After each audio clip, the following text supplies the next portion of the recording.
ஆலு பரோட்டா எப்படி சிம்பிளாக சுவையாக பண்ணலான்னு பார்க்கலாம் வாங்க.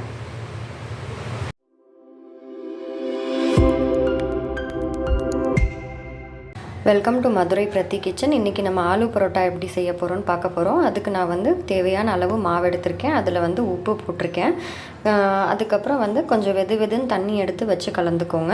நீங்கள் தயிர், எண்ணெய் அதெல்லாம் எதுவுமே ஆட் பண்ண தேவையில்லை. எண்ணெய் நீங்கள் கடைசியாக பிசைஞ்சு முடித்த பிறகு லைட்டாக அது ரொம்ப காயாமல் இருக்கிறதுக்கு எண்ணெய் ஆட் பண்ணிக்கலாம். வெதுப்பான தண்ணியில் நீங்கள் கலந்தீங்கன்னா மாவு நல்லா சாஃப்டாக வரும். ஸோ ஆலு பரோட்டாக்கு ஸ்டஃபிங்க்கு நான் ஒரு 3 பெரிய உருளைக்கிழங்கு எடுத்து குக்கரில் போட்டிருக்கேன். இதில் தண்ணி கொஞ்சம் ஆட் பண்ணிக்கோங்க. கல் உப்பு போட்டிருக்கேன், பெருங்காயத்தூள் போட்டிருக்கேன். இது ஒரு 4 விசில் வர வரைக்கும் நீங்கள் வேக வைங்க. நல்லா தோல் உறிஞ்சு நல்லா மேஷ் பண்ணுற அளவுக்கு வேக வச்சுக்கோங்க. ஸோ இப்போ நான் மாவு ஓரளவு பிசைஞ்சு வச்சுட்டேன். இந்த ஸ்டேஜில் கொஞ்சமாக லாஸ்ட்டாக கடலை எண்ணெய் ஊற்றிக்கோங்க. அதுக்கப்புறம் நல்லா பிசைஞ்சு விட்டுக்கோங்க. இந்த மாதிரி வெடிப்பு இல்லாத மாதிரி கொஞ்சம் நல்லா பிசைஞ்சு விட்டுக்கோங்க. இப்போ மாவு நல்லா பிசைஞ்சு வச்சாச்சு. நல்லா சாஃப்டாக இருக்குது பாருங்கள். இது ஒரு 2 ஹவர்ஸ் நீங்கள் அப்படியே ஊற வச்சிங்க, தட்டு போட்டு மூடி ஊற வச்சிங்கன்னா இன்னும் நல்லா சாஃப்ட் ஆகும். ஸோ இது நான் ஆட்டா யூஸ் பண்ணுறது ஆஷீர்வாத் சபர்வதி ஆட்டா. நல்லா சாஃப்டாக வருது. நீங்களும் ட்ரை பண்ணி பாருங்கள். ஸோ ஒரு 2 ஹவர்ஸுக்கு அப்புறம் நம்ம செய்ய ஸ்டார்ட் பண்ணலாம். இன்னொரு பக்கம் கிழங்கு நல்லா வேக வச்சாச்சு. இதை ஆற வச்சு தோல் உரித்து வச்சுக்கோங்க. ஸோ இப்போ உருளைக்கிழங்கு நான் நல்லா வேக வச்சு எடுத்து வச்சுருக்கேன். இது ஒரு ஃபோர்க்கு வச்சு நல்லா இந்த மாதிரி மசிச்சு விட்டுக்கோங்க.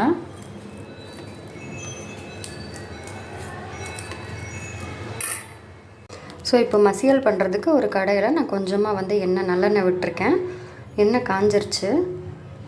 இதில் கொஞ்சமாக இஞ்சி, நான் கம்மியான உருளைக்கிழங்கு தான் எடுத்திருக்கேன், அதனால் நான் கம்மியாக ஆட் பண்ணுறேன். அப்புறம் பூண்டு ஒரு 3 பூண்டு பொடிசாக நறுக்கி வச்சுருக்கேன்.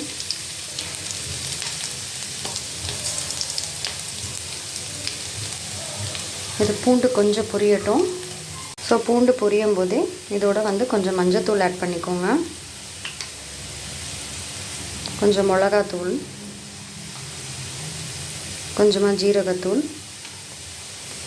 பெருங்காயம் ஆட் பண்ணிக்கோங்க. இதில் நீங்கள் பச்சை மிளகாவும் வெங்காயமும் வேணும்னு ஆட் பண்ணிக்கலாம். நான் ஆட் பண்ணலை. நான் ஆல்ரெடி மிளகாத்தூள் ஆட் பண்ணிட்டனால நான் பச்சை மிளகா ஆட் பண்ணலை. பட் உங்களுக்கு ஃப்ளேவர் வேணும்னா நீங்கள் பச்சை மிளகாயும் வெங்காயமும் கொஞ்சம் ஆட் பண்ணிக்கலாம்.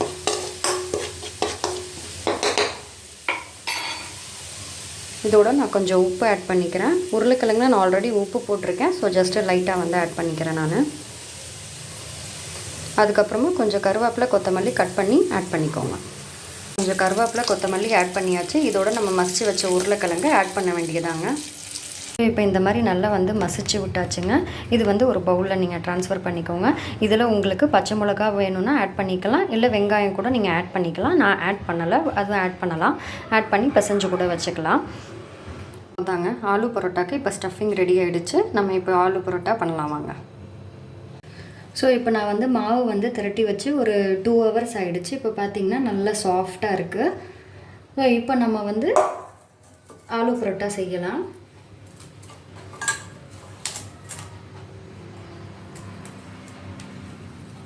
நல்லா இந்த மாதிரி சைஸில் எடுத்துகிட்டு ரவுண்ட் ஆக்கிக்கோங்க.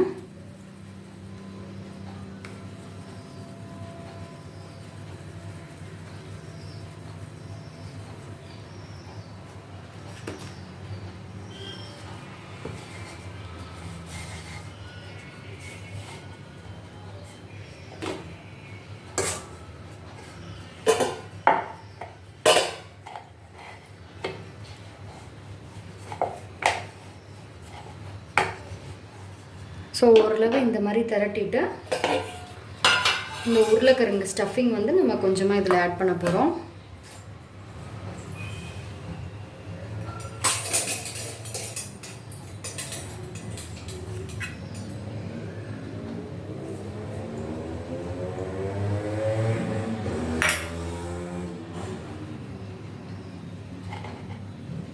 ஸோ இது நல்லா இந்த மாதிரி மடிச்சுக்கோங்க.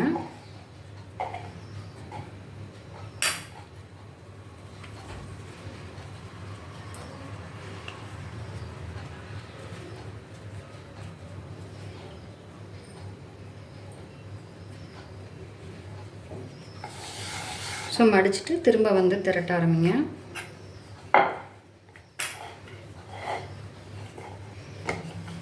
கொஞ்சம் மாவு வந்து போட்டு போட்டு திரட்டுங்க. அப்போ தான் அந்த கிழங்கு ஸ்டஃபிங் வந்து வெளியில் வராமல் இருக்கும்.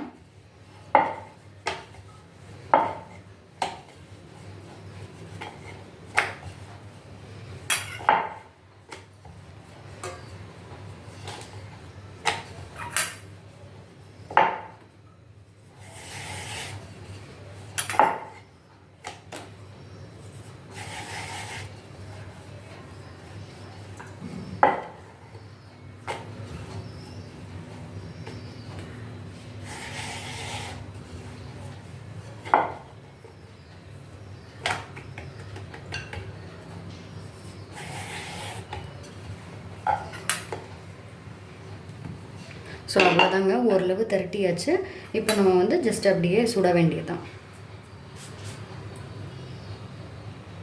ஸோ இப்போ நான் சப்பாத்தி கல் எடுத்துட்டேன், ஹை ஃப்ளேமில் வச்சுருக்கேன். கொஞ்சம் சூடானதும் கொஞ்சம் நெய் விட்டுக்கோங்க. ஆலு பரோட்டா நெய்லேயே சுடுங்கங்க, நல்லா டேஸ்ட்டு நல்லாயிருக்கும். இல்லை உங்கள் வீட்டில் பட்டர் இருந்ததுன்னா பட்டர் கூட யூஸ் பண்ணிக்கலாம்.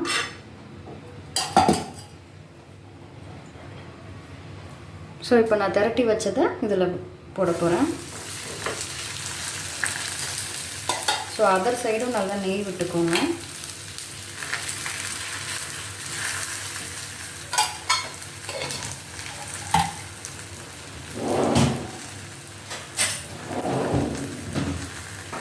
கொஞ்சம் மீடியம் ஃப்ளேமில் வச்சுக்கோங்க, சிம்மில் வைக்காதீங்க, கல் மாதிரி ஆகிடும்.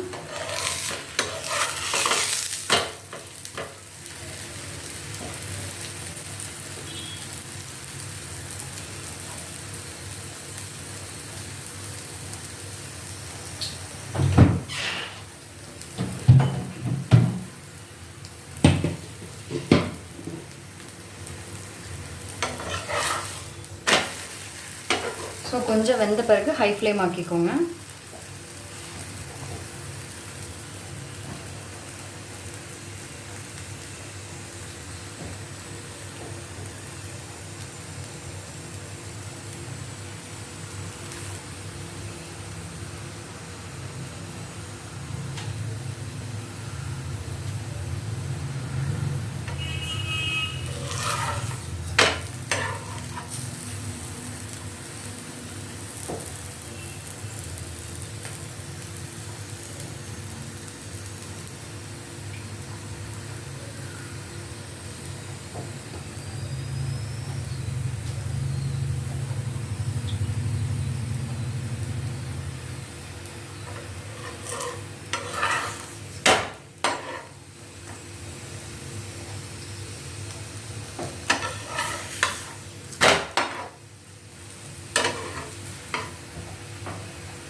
ஸோ அவ்வளோதாங்க, ஆலு பரோட்டா ரெடி ஆகிடுச்சு.